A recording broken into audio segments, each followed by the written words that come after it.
গণভোটের রায় বাস্তবায়নের জন্য সংবিধান সংস্কার পরিষদ গঠন করতে হবে। মানলাম আমরা নির্বাচিত হয়েছি সাংবিধানিক ভোটে।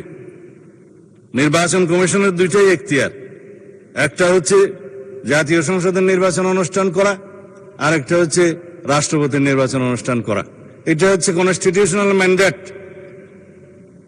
যেটা নির্বাচন কমিশন পালন করতে বাধ্য। কিন্তু আরেকটা আইন হয়েছে গণভোটের জন্য, এটা আমরাও প্রস্তাব করেছিলাম, যেহেতু আইনি ভিত্তি চেয়েছেন সবাই জুলাই জাতীয় সনদের, যে জনগণ কি বলে আমরা দেখি।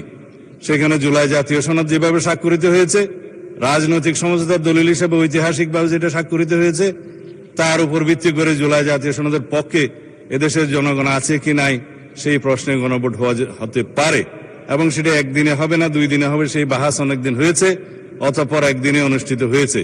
এবং সেই ব্যালটে গণভোটে হ্যাঁ এবং না লেখা ছিল, কিন্তু এই আদেশটা মাঝখানে জারি করে আরেকটা প্রশ্ন ওখানে ইন্ট্রোডিউস করে দেয়া হয়েছে, যে এই প্রশ্নে গণভোট দেয়া হলো 4টা প্রশ্ন, যে প্রশ্নের মধ্যে একটা বিশাল প্রশ্ন জুলাই জাতীয় সনদের সমঝোতা হয়নি।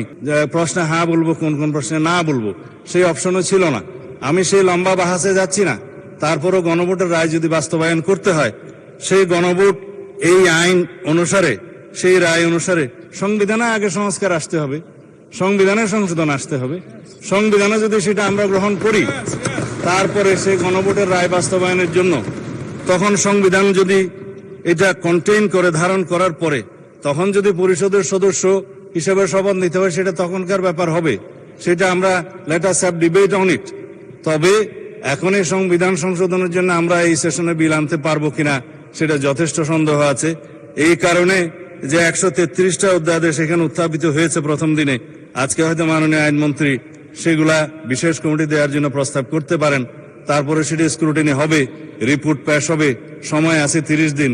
এটা কোনো কার্য দিবস নয়, পঞ্জিকা দিবস। 30 দিনের মধ্যে এই অধ্যাদেশগুলো সম্পর্কে আমাদেরকে ফয়সালা করতে হবে।